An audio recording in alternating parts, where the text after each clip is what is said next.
Uno. I've got an Optimus Prime to hold up my phone, and I'm documenting the experience. It is August 30th, 10:48, 2025. And scales, and I'll be documenting this with you today. That's definitely going to cut out. I'm just going to get to work. What am I?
God damn it. Oh, okay.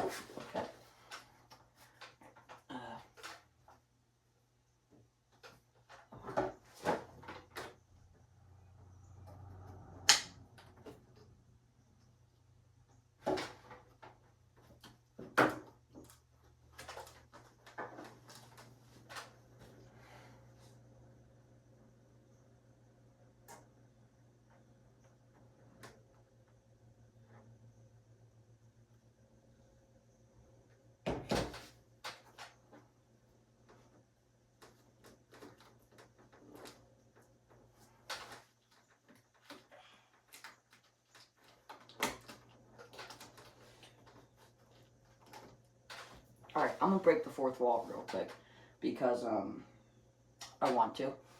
So I'm not good at this. This is like my first major project. I've done small dioramas, but they weren't really that good or to scale. So this is really my first like big project, and so far it's only taken me like a day and a half because I started this like yesterday at 8. It's now 10 today. But the thing I want to say is I'm not really good at this, as I already said. And if there's any like people who are better at this, happen to stumble upon this video, please help me out with this because it's very freaking tricky. Like I gotta try and figure everything out, measurements. It's very like it's fun, but it's a bit tricky. As I just previously said, I'm not good at this. Wait, no, I already said that. I'm not good at talking either.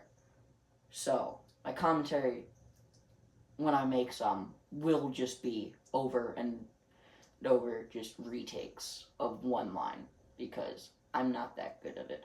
And I hope that I can grow, and as I grow, I'll make more exciting stuff than building a Transformers base for all my Autobots with just this section done in a day. But yeah. And like I really just I really hope at the end of the day, if I can make some people happy, I'm okay with that.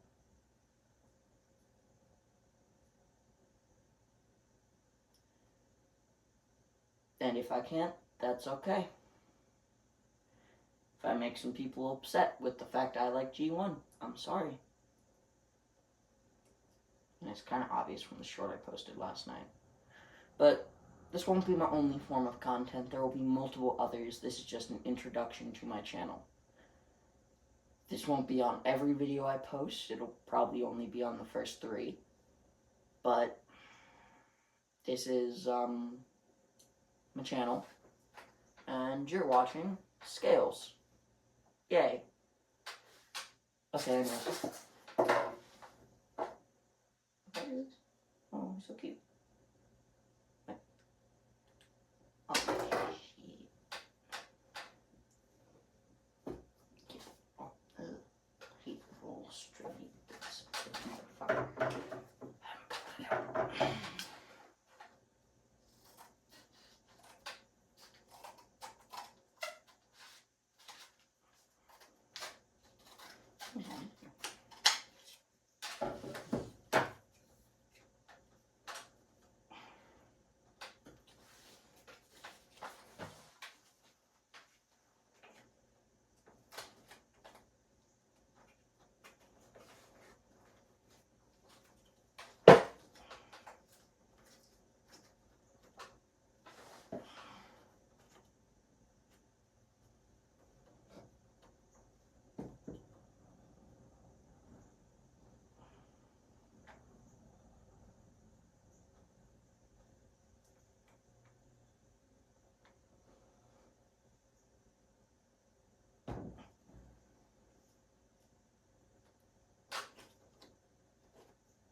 Well, that's dry. Place it like that. Place it like that. Ooh, this is tricky.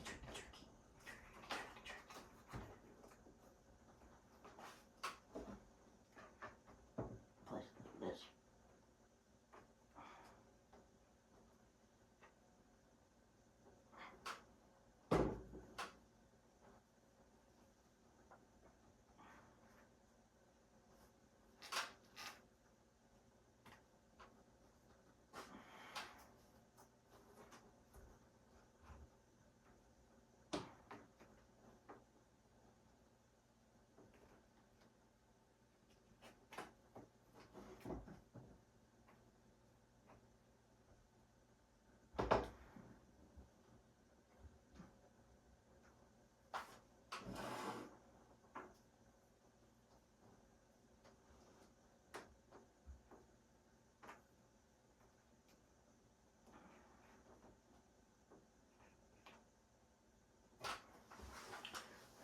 Easy.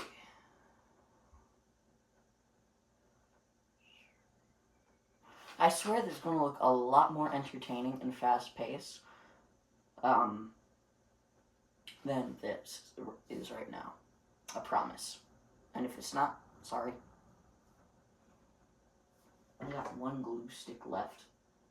I need a resupply. And I got some Dollar General. Oh, and if you're looking to do something like this, don't do what I did and just go right ahead and do it. Map it out, draw it, like plan everything, get enough resources for more than 1 day, because I only got like 5 glue sticks and this is the last one.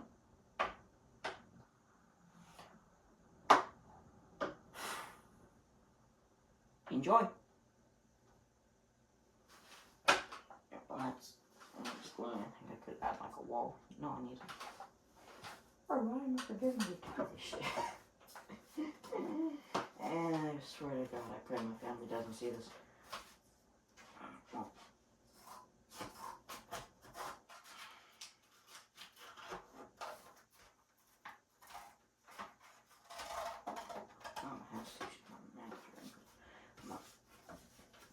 Mana mana, do do do do, mana mana, do do do do, Phenomena. Do do do do do do do do do.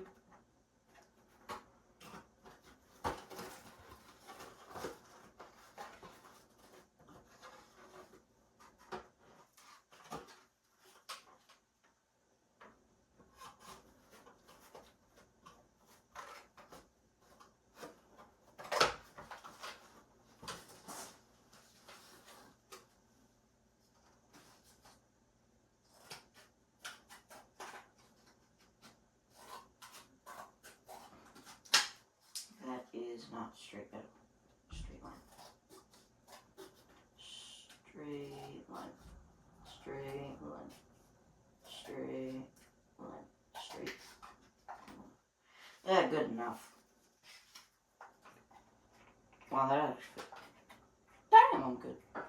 When was I so good at this? I'm being ass at this. Holy shit.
nice smooth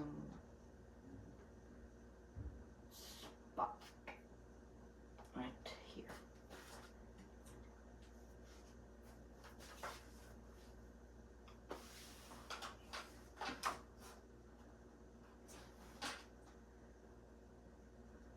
It's dead already? Come on, man. Hot glue gun's dead already. So like the lower legs are fine. Like the legs are completely fine. I'm okay with that knee bend. The waist I wish it had, and I wish the shoulders were a little bit stronger at the transformation hinge. Otherwise, I think it's fine articulation-wise. It's not this, because this is a little bit better, but, you know, for a partial budget redo of a toy that really sucked, I think this is okay. So I like the robot a lot. Waist aside, it's still a lot of fun to mess with. Now the transformation is still a tiny bit but nowhere near as bad as it used to be. Some days, all you want is an escape. Into sheets washed with downy snapping at the hinges because they're thick enough, but it is. I would have liked if these were just like inserts or something. But then you want to take this whole section and accordion it up. It's on like a little double hinge in there, and then fold these door panels out. And I'm going to bring the arms out like this with the wheels facing up because that's the orientation you need to be in. Then you want to take the thighs and split them in half, and they will hinge up just like that. And then you take this entire section here and compress it in on the knees, and then you bring the roof section down and just sort of get it lined up. Don't peg it all together just yet because we got to do the front here. So what we're going to do is split the chest open. You want to bring these down just a little bit and then flare out the beetle front. Then you bring this section up on either side, bring the roof down all the way, and then peg the legs together and into the roof section, while also bringing this down on either side. That's the most annoying part, is getting all of this lined up. So once we have all that done, we're going to take the doors, bring them in. They're going to peg into the hips of the robot. So they're going to go into the sides there, and then they're going to peg into the roof as well. This is another part that is slightly annoying to get all situated properly. Now once you get the roof pegged in, you notice this hood's not pegged in, this is not pegged in, so we're going to fix that. So what you want to do is make sure these wheel arches are over top of the doors at the very ends on either side. That gets all this lined up. Then we're going to fold the rear bumper up and over and onto that. Then we're going to compress the front end of the car and just make sure everything is nice and squeezed together. Bring the arms down, they're going to peg into here and inside the hip. So just bring that in and bring that in on either side. And now once you have all that pegged in, you can give it a little squeeze basically everywhere to get it all lined up. And there you have Beetle mode. And look at that, it's actually staying together. It's not coming apart. You can see the colors in person. The color separation is not nearly as bad as this. This is a clear plastic piece versus plastic. And yellow is very hard to match, but like in person it matches way better than it does on camera. That's a Beetle. One of my least favorite cars ever, but it's a good looking Beetle. They got all the shapes. Whoa. Well, I don't know what that was. They got all the shapes correct, but here at the door frame it doesn't look like it's pegged together.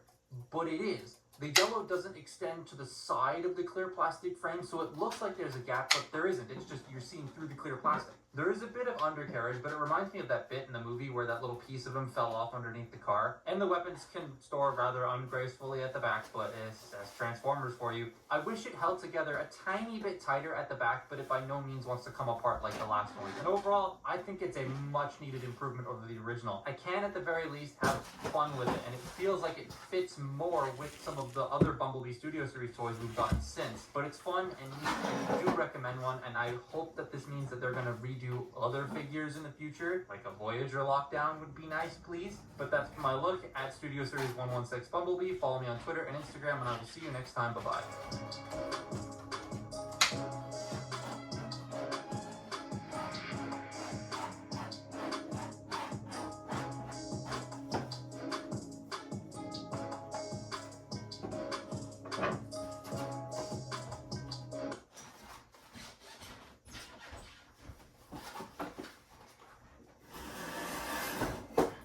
This video is made for adult collectors because bro comes with a large sword. It's really neat seeing at a retail level how... No.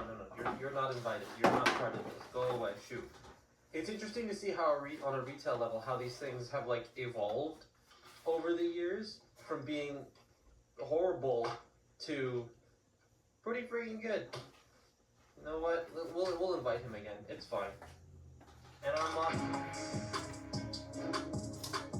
To me, the king of leader class Transformers has always been the Revenge of the Fallen Optimus Prime. Because, I mean, come on. It transforms almost just like the film model. It has a bunch of 2009 jank, but even still, for a 2009 retail toy, it's pretty freaking accurate. Not to mention, I enjoy transforming it. I know there are some people who don't, and I completely understand that, but I love it. But it is starting to show its age, and now with modern transformations, they've been able to better refine the conversions and get things to feel more solid and sturdy. So with that in mind, we are hit with my most anticipated figure of the year. This is Studio Series Age of Extinction Leader Class Optimus Prime. And does it beat out the Revenge of the Fallen one to being my favorite Leader Class toy? Do we have a new king? Let's find out. There is the topic of more paint, and yeah, I wish the gray was metallic. A lot of it doesn't rub against anything to scratch during transformation, so like they could have probably painted it, but once we get to truck mode, you'll understand where all the paint went. The level of detail though here is incredible. Just like Galvatron, they got all the sculpting on point, but here there's no silver. However, the lack of paint doesn't mean the gray mushes any of the details. The sculpting does that thing where it like casts just enough shadow to make the details pop. There's also a nice mix of dark gray and light gray, and I feel like when they do Nemesis next year, he's going to be mostly dark gray like the DVD Voyager. Speaking of the Voyager, here it is. Hey guys, get Little Caesars pizza deal. 2 large pizzas for $4.99 each. You get a pizza. You get a pizza. We all get pizza. Get 2 large pizzas for $4.99 each. Online only. Little Caesars is the real deal. Pizza. That feeling you get when you're getting an incredible deal. That feeling of value. That's why you shop Ocean State Job Lot. Here, you'll always find a lot more for a lot less. A tiny bit taller.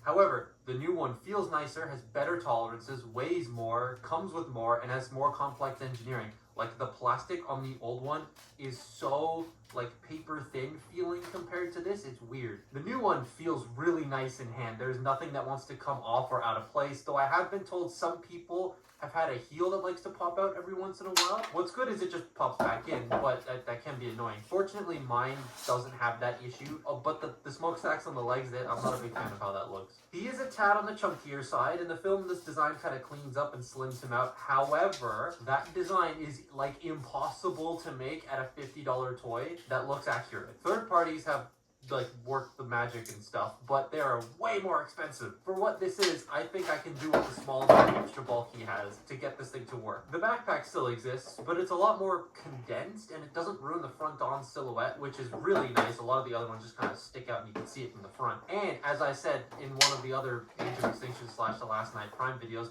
I'm so used to seeing this design with a backpack because of all the toys that it feels slightly off to me when he doesn't have one. Because the toys have programmed my brain to make me feel like a backpack is normal. It's kind of funny. What's also kind of funny is these 2 figures right here cost about the same in US dollars from their retailer stores. However, the YOLO Park one is a much smaller labor cost because you build most of it and it doesn't transform. So if you want to only spend like $50 to $57 on an Age of Extinction Prime, you have 2 options. One that transforms and one that doesn't. The YOLO Park one was very well articulated, and with this one, Trainly Park, where I think the details are a bit mushed because of the lack of paint. The backpack also sits on a mushroom peg, so you can just take it off if you don't like it, and you can still see the smokestack detail on the back and stuff like that's really shield in half. You have to actually pull it apart. I do really wish there was like a double hinge thing instead of having to take it apart. But he looks great wielding both, and then they surprised me by adding something I didn't think that we would ever get on any of these Age of Extinction Prime toys. Because while fighting Galvatron, he uses and loses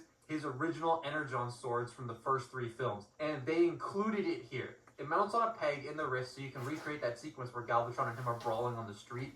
I really wish that fight was longer. Having this and Galvatron really makes me want a Voyager Lockdown, because all that old one is way too small in comparison to these 2. And with the new engineering that they're able to do in these things, I would love for them to try Lockdown again. Now back to that articulation thing. He has a lot. Some of it is a tad limited, but there is enough here to do some really cool stuff.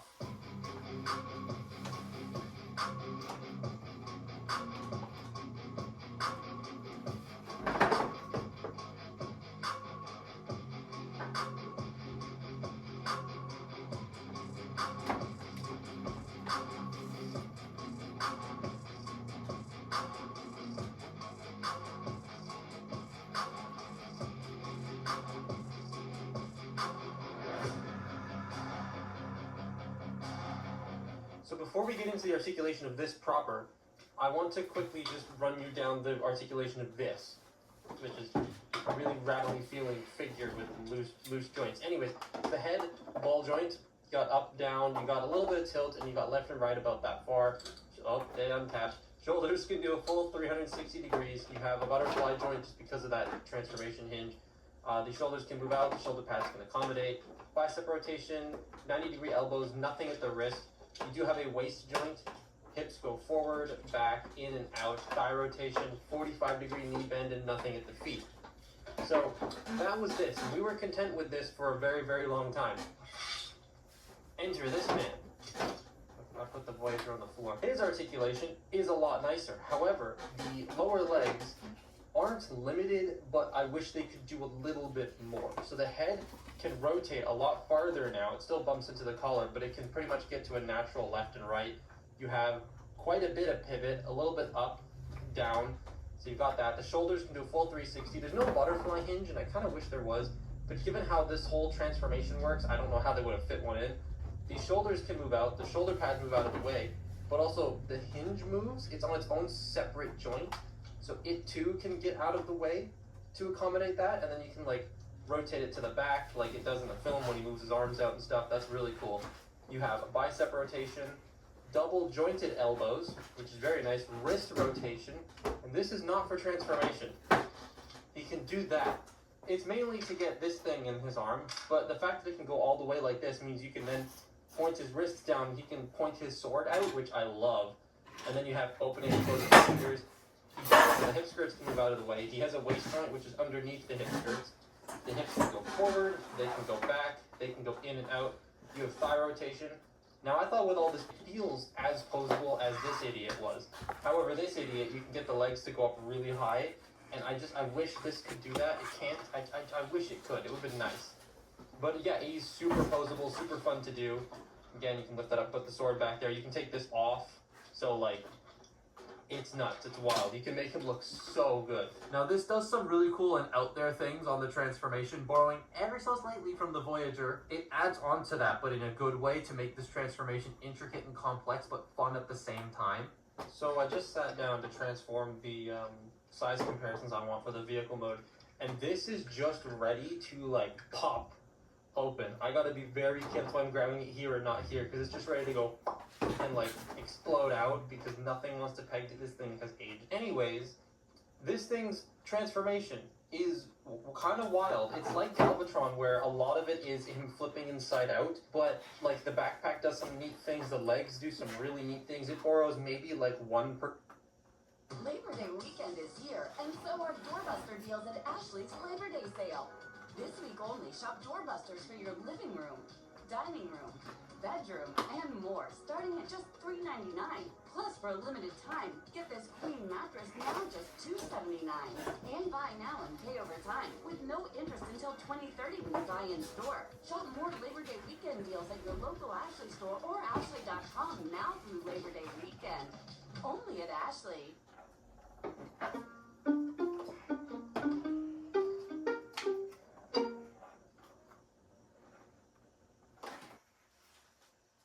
Percent from the Voyager, and that's literally that fact that the legs end up like this. So it's really cool, and it blew me away. The instruction manual was thick. So to start with, what we're going to do is, what should we start with? The backpack. So you want to unpeg these two side sections here and then just bring them out. And then you're going to click this down, the front section here. You're going to bring this down, rotate this 180 degrees, fold these in, and then this will peg into this little peg right there. So you just fold that in, it'll peg into place, there we go. And that's the front pretty much all done. Now we're going to do the torso. So what you want to do here is you want to come under here and split this, and then just shimmy it above the collar section, which is a little bit difficult at times, because I got a camera in my face. There we are. So once you get that up, you're going to rotate this section in. You're going to bring these out. You're going to bring this whole assembly, just like flip it back. You want to take the hip skirts, fold them into the torso, and then bring them up. Yeah, the hip skirts become the front of the truck. That's kind of wild. Then once you have that, you want to take this section and shimmy it back.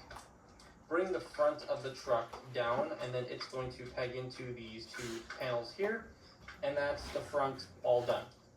Now we're going to rotate the waist, and we're going to take this hip skirt section, fold it up, and it'll peg in underneath. Now we're going to focus on the arms. So you bring them out, you straighten them out, you fold them down like this, you bring this panel here and you bend it down, then you pop it open, and then you bend it back straight into place.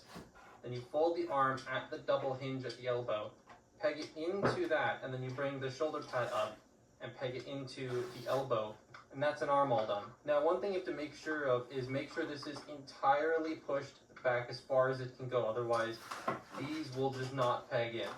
And I've had them pop out a couple times. I'm like, oh, why? Because these have to be pushed as far as possible. But once you get that done, you want to bring them up. Now, don't peg them in here just yet, because they have little hook clips that need to go into the doors first. So get it hooked, oops, the shoulder pad's come undone. Get it hooked into the doors, and then peg it together at the side, and just make sure everything's nice and tightly squeezed into place, and that is the front of the truck with most of the sleeper cap done. So now we work on the legs. So you want to fold the feet down and then rotate them 180 degrees and make sure they are straight. Then you want to take this section back here, pull it out, and then just bring that out like that.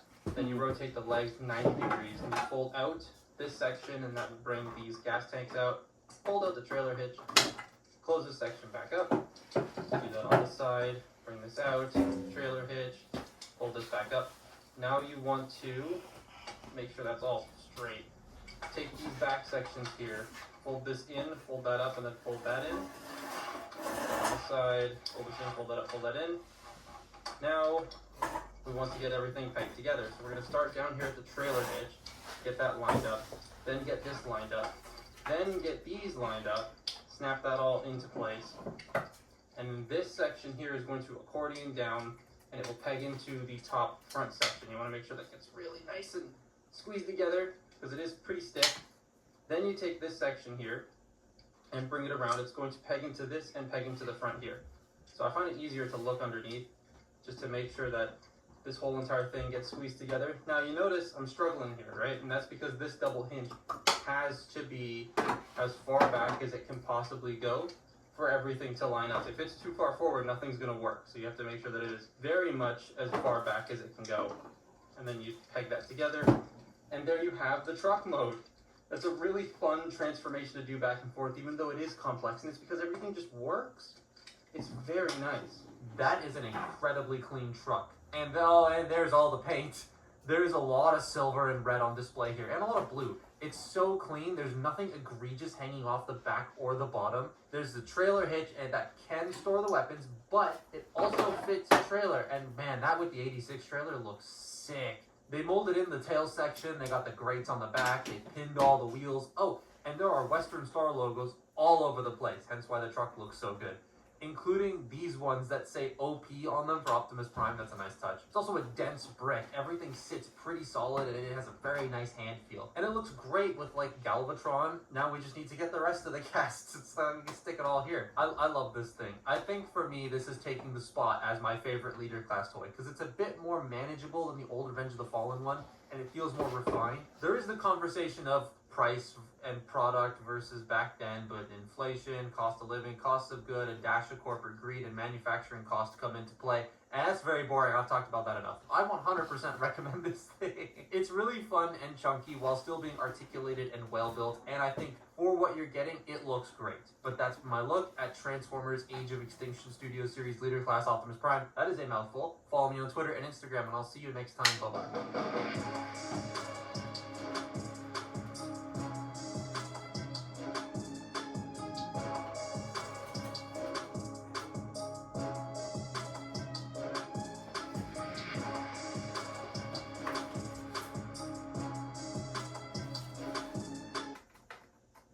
Jen loved her game flames. Then Brad showed up with game rinse and beads. When they mixed their scents, they discovered they were scent mates. Smells like it's gonna last. Mix, match, more happy with game.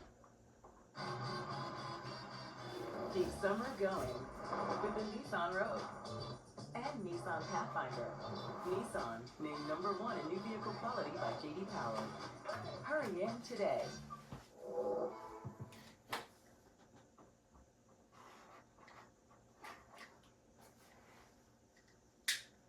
This video is made for adult collectors because cracking is fun. Okay, I'm very glad the new one's come out because here's my old one. Oh, yeah, it's a bit. Ah. Oi, oi. His hands have to be out front here, otherwise he will just fall backwards. I'm very glad we have a new one. Omega Prime, a toy from 2001 comprised of Ultra Magnus and Optimus Prime. They made it a HasLab and last time I talked about this, which was 6 months before the actual toy was announced, I got it right using clever market research and then I never got my pizza party, but oh well. The release of the new one though has had some issues and other things surrounding it that have been unlike any other HasLab I've experienced, but it's not all doom and gloom. There has been some fear-mongering online around this figure. Yes, it has some issues, no one can deny that, but it's hit a point, one of my friends pointed out, that if one or two people have a small issue, the internet runs with it as a new major problem, and every time something like this happens, I love saying sample size is important. Understanding your sample size will help you know what to be worried about and what not to be. The chest cracking, a vast majority of people who received batch 1 US copies had this issue. So much so that Hasbro got wind of it and actually put out a fix. But other small issues I've seen maybe like 2 or 3 to maybe 5 to 7 people have. And in the grand total of how many of these exist in the wild so far, it's not a super big issue like the chest, if that makes any sense. That by no means is me undermining people who have had some small issues. That sucks and you should contact customer support. But anyways, this is HasLab Omega Prime. I'll start in the alt modes because of the flow of this figure, but I do want to touch on the largest issue this has had that I alluded to earlier. Cracking. The gray slider inside the torso, I believe, is a bit too wide, thus creating pressure inside the actual sliding rail, and it either causes the little tabs on the inside to break, which honestly doesn't really affect much, or the torso cracks. I did ask, but I asked it a poor time. I messaged Evan to see if he had an answer as to why, and in response, Sakara worked together very closely on this stuff, so Japan being on holiday meant they couldn't fully investigate the issue. They definitely know now, but I really don't feel like bothering him again about it. There is a fix, removing the backpack, which is just 3 screws. You don't have to knock the pin out though, it just slides out, thank God. Then you remove the 6 screws on the back. Keep in mind the ones here are smaller than the rest, so don't mess that up. Then you sand the block down a bit on both sides and then you're good.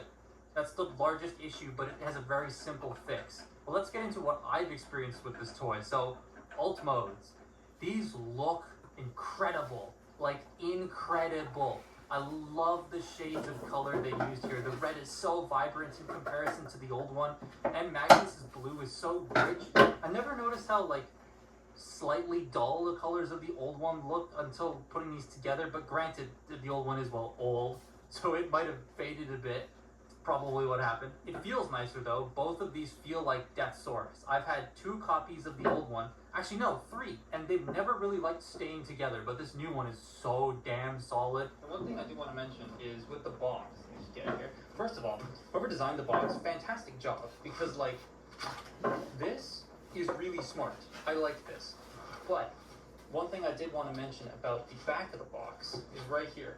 That is my, I believe that's the batch number. That's the number on my box. Now, this figure was fine. It was fixed. It had the silicone grease in there. It was like completely fine. Nothing was wrong with it. I still did the fix, but like nothing was wrong with it. So that might be an indicator as to who's got a good one and who doesn't. However, there are going to be several different copies with several different numbers on them. So I wouldn't use that as like your base, but just in case, that's the number that's on my box, which is a copy that isn't broken. I love all the greebles they added to Optimus, with the parts especially on the side and the back. The ladder on Prime is so nice and clicky. It rotates and goes up and down and can extend.